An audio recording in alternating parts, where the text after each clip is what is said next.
once again, everybody. I'm Mike Acosta, along with Lisbet Marquez, live from the studios here at Capismo Communications. This is Houston City Beat Weekly. Hey, Lisbet, here we go. Mike, what are you doing here? Well, I was just kind of in the neighborhood, and we're just kind of hanging out, and Here we are. I saw that you were going to be here, so I thought, hey, you know what? It's probably a much cooler place if Lisbet is there. Yeah, such a surprise. Well, welcome back once again, like I said, to Houston City Beat Weekly, and this is where we kind of communicate with you the ins and outs of what's going on around Houston City Beat from week to week.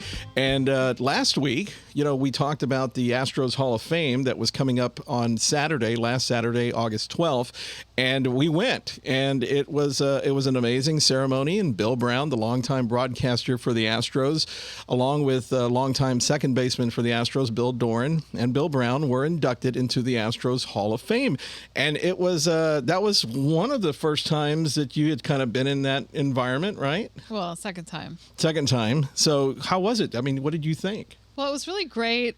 I loved not having to wait in line.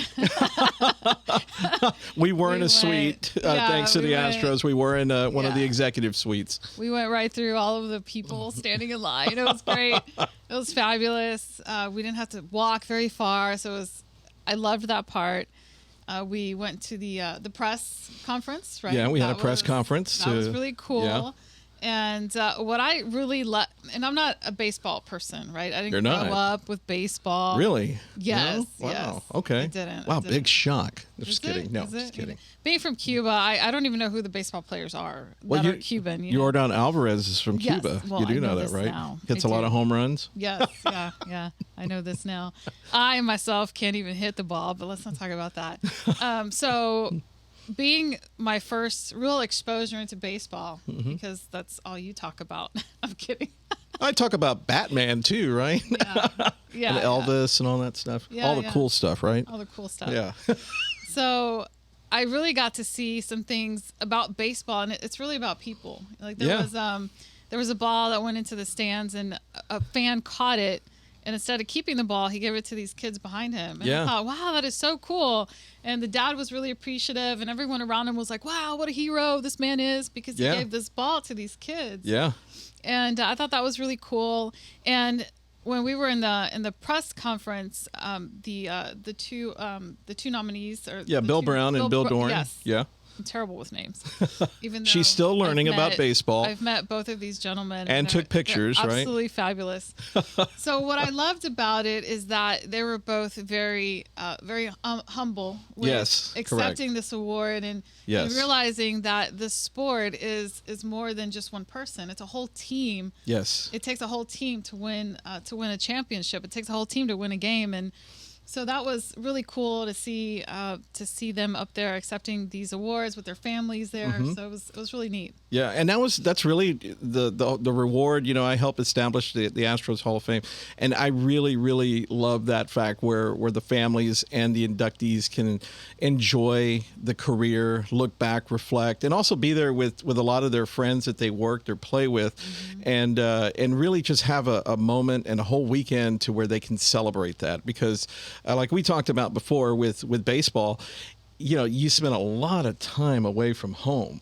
I did. I was there for 22 years, and baseball. When you are working or playing in baseball, it's how you live, and it's a great game. It's fantastic, and it teaches you a lot about life. But it does dictate as to how you're going to live, because Mother's Day, Father's Day, 4th of July, all the holidays that are in between April through September, and then even in October, if you have birthdays and anniversaries, and you're going to be gone for the most of those, if not all of them, if you're traveling. And then you have spring training. And with the Astros being in the playoffs as they have over the past several years now, and all this winning and everything, you do spend a lot of time away from home. So it's a great experience, to be on the road and to have all of that, and especially the World Series rings that come along with it, as the Astros have had over the past few years. But it is great to finally see them when the career is over. And Diane, Bill Brown's wife, was there. there, and the family and their daughter and the grandkids and everything. It was really great to see that. And the same thing with Billy Doran, with his wife that was there and the kids, and it becomes a real family environment. And it's a great opportunity for them to look back and really see what kind of impact that they had on the franchise. So I'm glad that you were there for that. Yeah, it was a great experience. And I think that is true of any sport, any professional sport, right? There's something that you give away of yourself. Yeah. If you're going to get into that type of, or if you're if you become a famous performer or anything that is high level, there's something of yourself that you have to give. It's a trade-off, right? It is. It is. So great for them. Congratulations to them and their families. And I know it's a huge sacrifice to make, no matter what road you take, but it's well worth it in the end. It is. So, yeah, once again, congratulations to Bill Brown and Bill Doran, the class of 2023 for the Astros Hall of Fame. And we have also a new thing that we're going to be doing on Houston City Beat. And I know this is really exciting for you. We're going to start to feature pets on Houston City Beat. They're furry friends. They're not pets. Furry friends. Okay. That's so savage. I like to call them furry friends. I don't want to hurt their feelings by calling them pets. You think that they understand English? I think they might understand English. I think they understand the tone of the voice, right? Yeah. I think animals can get mad. They can. We have a story here in a minute about an animal that got really mad. So I think that's proof animals can get mad. So tell us a little bit about it, because I know that this is something that you were wanting to do with Houston City Beat, was to include furry friends, furry pets, furry animals. Not furry pets. Excuse me. As opposed to the non-furry pets. You just can't take me anywhere. Pets. Jeez, Mike. Wow. Have you ever? Never mind. Change subject. Yeah. So anyway, we're going to be at one of the shelters here coming up, and tell us a little bit about that. How we're gonna be partnering up with them, and it's a great cause, and you're gonna start seeing them here. Okay, so I'm going to tell them now. All right. So we're going to be at CAPS on the 26th of August of this month. CAP, Citizens for Animal Protection, in near Katy. I don't have the exact. I should have written the address down. It's off of Katy. We'll have the address. We'll find it. Yes. and put it up there. So they're going to be having a Clear the Shelters Day. They're going to be participating in this Clear the Shelters Day. And CAP's sponsor, which is Subaru. Subaru is right next door, literally, to CAP. The car dealership? Car dealership. They're going to be sponsoring 100% of the adoption fees for any special furry friend or non-furry friend, because I'm sure, I don't know if they have snakes there. I don't know. I don't know, a snake in the grass. I have a story about a snake in just a minute. Speaking of snakes in the grass. So they will cover 100% of the adoption fees for any of the animals that are in the shelter. So come on out and meet what could be or probably will become your best friend. Yeah, it sounds like a really great deal. And this is going to be a regular feature on Houston City Beat Weekly. You're going to start bringing on a pet of the week, right? A furry friend. Furry friend of the week. I'm sorry. Again, you can't take me anywhere. Can't take you anywhere. So you're going to have that here on Houston City Beat Weekly, and showing all the little possible furry friends that people can bring home. And so that is... It took you a few times. Yes, thank you. So anyway, you'll have the opportunity to bring some friends home from CAP. It's going to be a great cause, and I think a lot of people are going to really enjoy the event that they have out there. And again, that's August 26th, right? That's on a 26th. Saturday. Yes. And we'll have the information here on the screen here in a second. We'll have the date and time out there in the Katy area, Citizens for Animal Protection, and we'll be featuring them here weekly on Houston City Beat Weekly. So you were just talking about snakes. Snake in the grass. And so what is this story about a snake that you were talking about? You know how sometimes you have a bad day and you think the world is falling on your shoulders, but little do you realize that someone else could be having a much worse day than you. Really? Okay. Yes, I'm serious. Right. Okay. So that launches the series called The Bad Day Segment. The Bad Day Segment. Bad Day Segment. Okay. Cool. And I heard about this 2 days ago. I saw it, but I was busy working, so I'm trying to stay focused here, and I see this article about this lady that gets attacked by a snake that falls from the sky. And I was like, oh my gosh, that is freaking crazy. Yeah. So this lady, her name is Peggy Jones. She's a 64-year-old woman. She lives here in Texas. She's out doing yard work with her husband, minding her own business, not aware of any threats at all. And all of a sudden, the snake comes out of nowhere and wraps itself around her arm and bites her, is attacking her savagely. And then, as if that's not enough, this freaking crazy hawk comes out of nowhere, also like the snake, right? And starts attacking poor Peggy as she's trying to defend herself from the snake that's wrapped around her arm. So wait, there was a hawk. A snake fell out of the sky. A snake fell out of the sky. And there was a hawk, not an eagle or but a hawk. I don't know. It was some sort of prey bird. This wasn't in Mexico? No. This happened here the Mexican in flag, I Texas. think, looks like this, right? I don't know. I can't say about that. I can't speak about that. But I will tell you, I mean, could you imagine doing your yard work and then all of a sudden this freaking snake falls from nowhere? That would, I think that would be probably one of the biggest surprises of the week, any day of the week, if a snake just fell out of the sky. And so what happened? Well, she, I mean, I'm not laughing at her at all. Now we've established that there's a snake wrapped around this 60-year-old woman's arm. Well, she had to go to get care because she actually had, the snake bit her. Oh. And the hawk was clawing at her. The hawk was angry at her.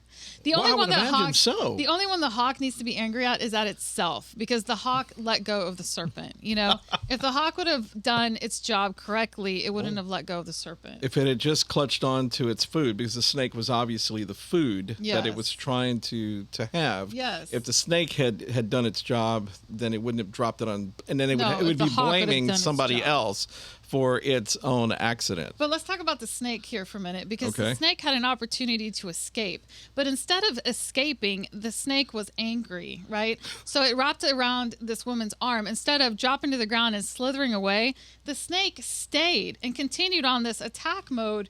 It could have saved itself. So the question is, what did happen to the snake? Now, was the snake maybe scared as a defense mechanism, that it thought maybe, hey, I was just in the mouth of this hawk and now I'm on this big person's arm and maybe the snake has never been around a human being before. That might have been the first arm that it was wrapped around. Definitely not wrapped around an arm that's probably doing this all over the place. It was pretty crazy story. This sounds really ridiculous. This sounds really like there would be an episode of The Office or something, or Seinfeld would be somewhere into the Larry David moment would be in there somewhere. But she was okay. The lady was okay. She looks like she's okay. I saw a picture of her. She had her arm bandaged. And this happened just recently? Like 2 days ago. Wow. 2 days ago. Wow. Well, if she happens to... I told you about the story. We were on a phone call discussing something about Houston City Beat. Yeah. And I'm supposed to be concentrating. I opened up my Safari, not my Safari. I opened up my Chrome. Yeah. And there was a story about this lady, and I read it to Mike, and he's like, whatever. You seem like you were annoyed. I was not annoyed. I did not know. Hey, like, you know what? Can I'm we really focus here? Because we had a deadline, and I got sidetracked by the story. You got sidetracked? I did. How did that happen? Wow. Yeah. I cannot believe that. I don't ever see a scenario where you might get sidetracked. Yeah. So this poor lady. And you know what? Moving on to the next subject, I would like to congratulate you on an amazing post you put out there yesterday on Houston City Beat. Okay. For Jose Altuve. That was a fabulous, amazing looking post, and the content behind it, the video. It was a video, actually. Yeah, I appreciate that. You're talking about the Astro Talk video. Yes, the Astro Talk video. It was really, really nice. I loved the creative that you put together. Well, thank you. I appreciate story that. Behind it. Yeah. It goes back to, Jose Altuve has such a great story.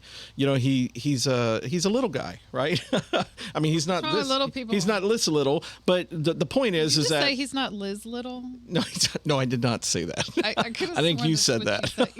You said he's not Liz Little. But Like, Jose Altuve and Jose Altuve, look, Jose Altuve is like 5'1", 5'2". I think he's listed in the media guide at 5'5", and there's no way, honestly. But he was told at a very young age that he was not going to be able to play Major League Baseball because he was just too small.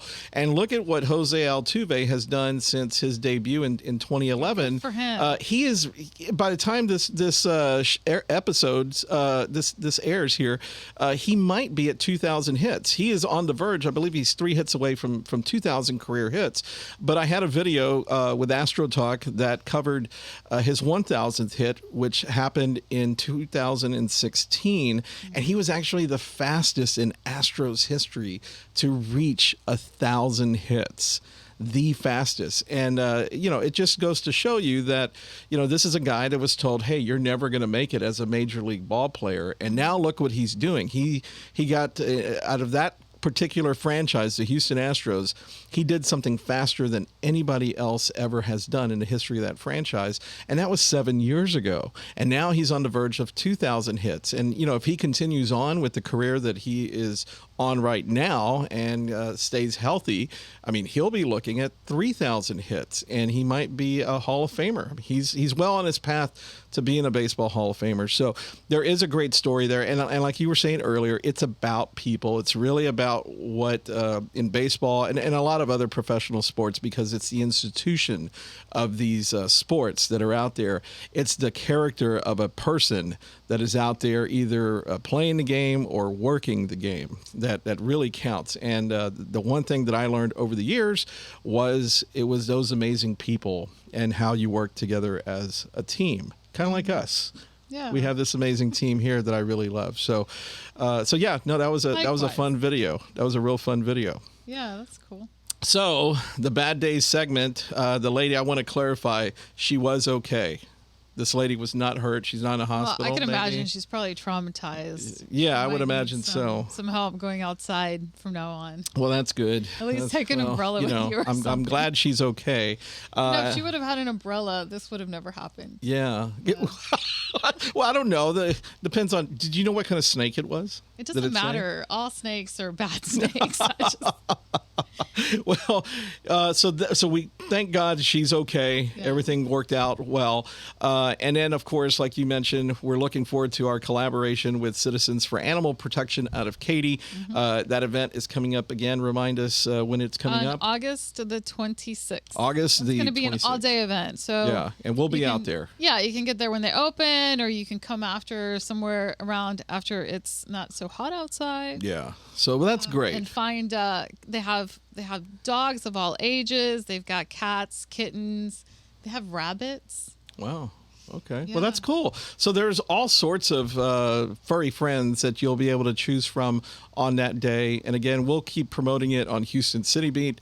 We'll have all the information there, and we'll be talking about it again next week.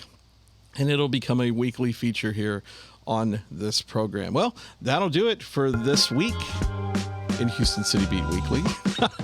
That's my contribution. That's like my Michael Scott thing right there. I would like to thank you for thanking me for thanking you to be here. Anyway, that'll do it for Houston City Beat Weekly. For Lisbet Marquez, I'm Mike Acosta. See you again next week.